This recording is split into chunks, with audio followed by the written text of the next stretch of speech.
Varicose veins కి సరైన చికిత్స కోసం సంప్రదించండి ఎవిస్ హాస్పిటల్. నమస్తే, వెల్కమ్ టు సుమన్ టీవీ. ప్రస్తుతం మనతో బ్రహ్మశ్రీ మాడుగుల శివప్రసాద్ గురువు గారు ఉన్నారు. వీరితో ఈ రోజు కొన్ని విషయాలు మనం మాట్లాడుకుందాం. నమస్కారం గురుగారు. ఆశీర్వచనం తల్లి. గురుగారు, ఒక స్త్రీ గనుక సుమంగలిగా చనిపోయింది అనుకోండి, భర్త ఉండగానే పిల్లలు అందరూ ఉండగానే సుమంగలిగా చనిపోయారు. అయితే ఆమె యొక్క తాళిబొట్టు ఎవరికి చెందాలి? అంటే కూతురుకా, లేకపోతే కోడలికా, లేకపోతే ఒకవేళ కూతురు లేని పక్షంలో పెళ్లి కాని కొడుకు ఉంటే ఆ కొడుకు ఏ విధంగా దాన్ని తీసుకోవాలి అనేది ప్రశ్న. శ్రీ మహాగణాధిపతయే నమః. ఐం మహాసరస్వత్యే నమః. శ్రీ లలితాంబికాదేవియే నమః. అమ్మ, ముత్తైదువుగా ఒక స్త్రీమూర్తి చనిపోతే కాలం చేస్తే ఆమె మెడలో ఉండేటువంటి మంగళసూత్రము ఎవరికి చెందుతుంది? అవును గురుగారు.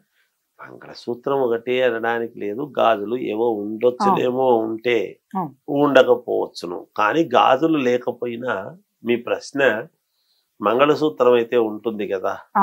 ఎంతో కొంత వాళ్ళ స్థితివంతులు అయితే గాజులు వేసుకుంటారు, స్థితివంతులు కాని వాళ్ళు ఏదో మట్టి గాజులు వేసుకునైనా ఉండవచ్చును. కానీ తాళిబొట్టు లేకుండా వేస్తే ఉండదు. ఎంతో కొంత బంగారు తాళిబొట్టు అయితే ఉంటుంది. ఎందుకు? వివాహ సమయంలో భర్త తాళి అనేటువంటిది కట్టి ఉంటాడు కాబట్టి మంగళసూత్రం, మంగళప్రదమైనటువంటి సూత్రము తాడుతో ఆ బంగారు దీన్ని వేసి ఉంటారు కాబట్టి దానికి మంగళసూత్రము అని పేరు.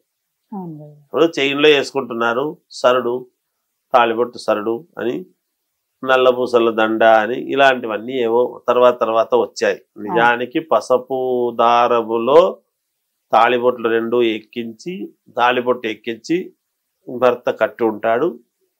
తాళి కంఠానికి మామూలుగా మెడలో బద్నే కంఠామి శుభ చెప్తున్నాం కదా మంత్రములో, అలా చెప్పి కట్టడం అనేది జరుగుతుంది.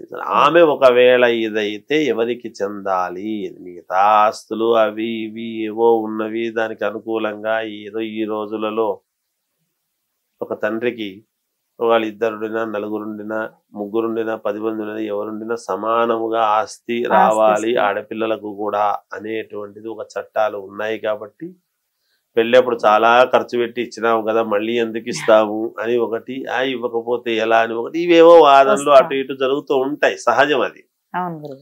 సరే, ప్రతి స్త్రీమూర్తికి ఆడపిల్లలకి ఏముంటుందంటే పుట్టినింటి నుంచి ఎంత ఇచ్చినా ఇంకేదో ఒకటి నాన్నని అడుగుదాం చేద్దాము అనేటువంటి తపన, ప్రేమతో అడగటమే గాని వాళ్ళు కావాలను లేకపోతే మిగతా అన్నగారులను, తమ్ముళ్లను, చిన్నబుచ్చాలను, ఇంకొకటను మనం అనుకోకూడదు.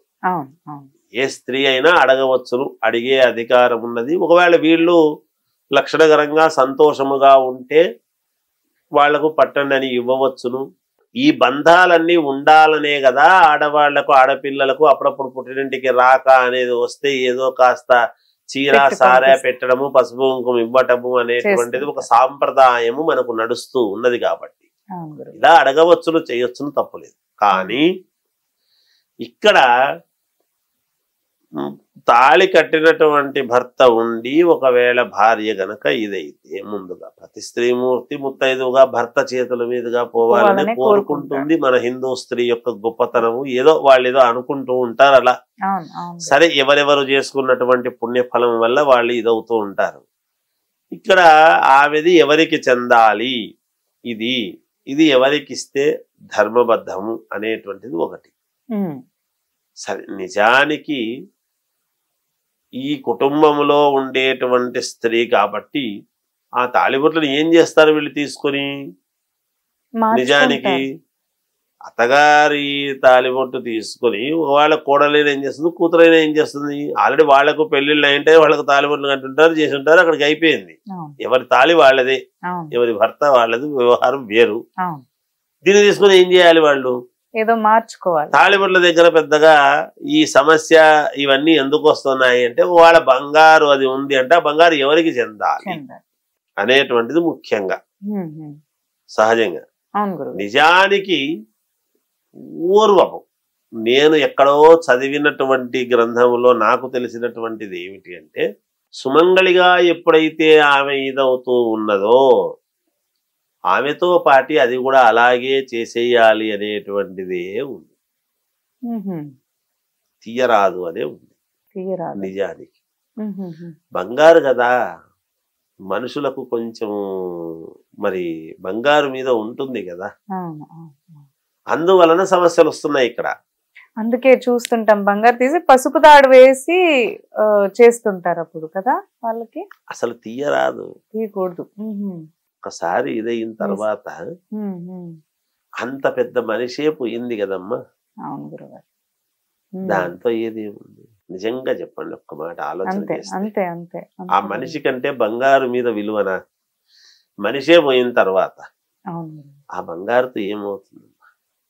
ఎంత పెద్ద బంగారు ఇంత ముద్ద పెడితే మాత్రం ఆ మనిషికి విలువ చేస్తుందా తల్లి? ఆ మనిషి ఉన్నప్పుడు ఎన్ని కిలోలైనా ఆ మనిషి పెట్టుకుంటే ఆ మనిషి పెట్టుకున్నందుకు ఆ బంగారుకు విలువ తప్ప ఏ మనిషి పెట్టుకోకుండా ఊరికినే అలా షోకేసుల్లో ఉంటే విలువ ఏముంటుందమ్మా? ధరించినప్పుడు కదా అది. అవును అవును గురుగారు. నేను బంగారు విలువలేందని నేను అంటున్నాను కాదు. అదే అదే. కానీ బంగారము కూడా ఎక్కడ ఉంటే విలువ అనేది ఒకటి ఉంటుంది కదా, ఒక విధానం ఉంటుంది కదా తల్లి. నిజానికి పూర్వం ఏం చేసేవాళ్ళంటే అలాగే ఆమె స్త్రీత్వం ఆమె పోయింటది ఏమిటి? సుమంగళిగా పోయినందుకు దాన్ని తీసేసి అదే పనిగా పశువును పంపించాల్సిన అవసరం ఎందుకు వస్తున్నది? అసలు ఆ సమస్య ఎందుకు వస్తుంది అక్కడ? ఆమెకి ఎప్పుడు ఆ విలువ ఎంత ఇచ్చిన వాళ్ళు అవుతారు అలాగే ఇది చేసేసినారంటే, అలాగే పంపిస్తే ఆమెతోనే పంపిస్తే ఎంత ఔన్నత్యముగా ఉంటుంది.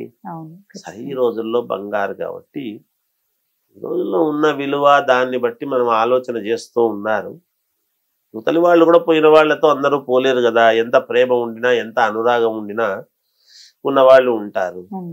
కాబట్టి అది తీసుకొని దాన్ని వేరే విధముగా ఇది చేసి అందరూ సమానంగా పంచుకుంటే తృప్తి. ఎవరు పోట్లాడకుండా ఈ కూతురు ఏమిటి కోడలు ఏమిటి నీకేమి నాకేమి అని లేకుండా ఆ అత్తగారి మీద ప్రేమ ఉంటుంది కోడలికి, కూతురికి ప్రేమ ఉంటుంది తల్లికి అనుకున్నప్పుడు దాన్ని విక్రయము చేసి తలా కొంచెం ఎంత వస్తే అంత అందరూ తీసుకుంటే పుణ్యఫలం అని చెప్పొచ్చును మనము. అంటే కోడలికే చెందాలి కూతురికే చెందాలి అంటే ఇక్కడ కూతురు అక్కడ వంశాన్ని ముందుకు తీసుకుపోయేటువంటి కోడలు. ఎవరు తక్కువ అనడానికి ఉంటుంది ఇందులో? ఏమంటాము? ఏమనడానికి వస్తుంది? కొన్ని ధర్మాలకమ్మా, ధర్మాల కంటే కూడా ధర్మ సూక్ష్మాన్ని గ్రహించాల్సిన అవసరం ఉంటుంది ఎప్పుడు కూడా. ఆ సూక్ష్మము అనేటువంటిది గ్రహిస్తే వంశపారపర్యముగా వస్తుంది కదా. ఎవరైతే కోడలు వాళ్ళే తీసుకోనిలే అనుకుంటే కూతురు గొప్పతనం ఉంటుంది. మా అమ్మ కదా, కన్న తల్లి పేగు కదా అనేటువంటి భావనతో పోన్లే ఆడపిల్ల తీసుకుంటే అంటే వాళ్ళ ఉన్నత్యవంతులు అవుతారు. ఇది వాళ్ళు ఆలోచన చేసి వాళ్ళ మనస్సును బట్టి పెద్ద మనస్సుతో ఎవడో తీర్పు ఇచ్చే బదులు ఎక్కడో కూర్చొని మనము ప్రసార మాధ్యమాల్లో ఇలా ఉండు అలా ఉండు నువ్వు ఇలా పెట్టుకో ఇలా నీ మనసు పెట్టుకో అని మనం చెప్పడం కంటే ఎవరి ఔన్నత్యం వాళ్ళు గుర్తించి ప్రదర్శించుకుంటే ఆ చనిపోయినటువంటి మనిషికి విలువ ఇచ్చిన వాళ్ళు అవుతారు. దాని గురించి పోట్లాడుకొని ఆ మనిషికి విలువ లేకుండా చేయటం అనేటువంటిది ఎట్టి పరిస్థితుల్లోనూ ఇది కాదు. నన్ను అడిగినంత వరకు ఆ మనిషే ఇదైన తర్వాత ఆమెకు కట్టినటువంటి తాళిబొట్టు 10 తులాలు ఉండని గాక 100 తులాలు ఉండని. ఆ మనిషే లేనప్పుడు ఆ మనిషి మెడలో ఉండే తాళిబొట్ల గురించి అంతకంటే విలువ. ఒక షాప్ అంతా బంగారం షాపులో ఉండేటువంటి నగలన్నీ పోసిన ఒక స్త్రీమూర్తి ఔన్నత్యాన్ని కొల్చగలమా? ఒక స్త్రీమూర్తి యొక్క పసుపు కుంకుమలకు అవి తూగుతాయా? ఒక లైన్ షాపులు మొత్తం ఉండినా కూడా ఎలా దాన్ని మనం చేయగలుగుతాము? ఒక కొలమానం ఏమిటి దానికి? లేదు కదా. అందుకని ప్రాణమే అమ్మ ఎప్పుడు కూడా. ఆ స్త్రీమూర్తే భార్య స్థానము భార్యది ఎప్పుడు కూడా. ఆమె సుమంగళిగా పోవటం అనేటువంటిది ఉండేటువంటి బాధ ఉంటుంది. ఆ బాధలో ఇవన్నీ కూడా నిజానికి పెద్దగా ఇవన్నీ ఆలోచించాల్సినంత ఇది ఉండకపోవచ్చు. అవి మనం చెప్పడం కొంచెం ఇబ్బందికరమే తల్లి. అలాగే గురుగారు, ధన్యవాదాలు. జయోస్తు.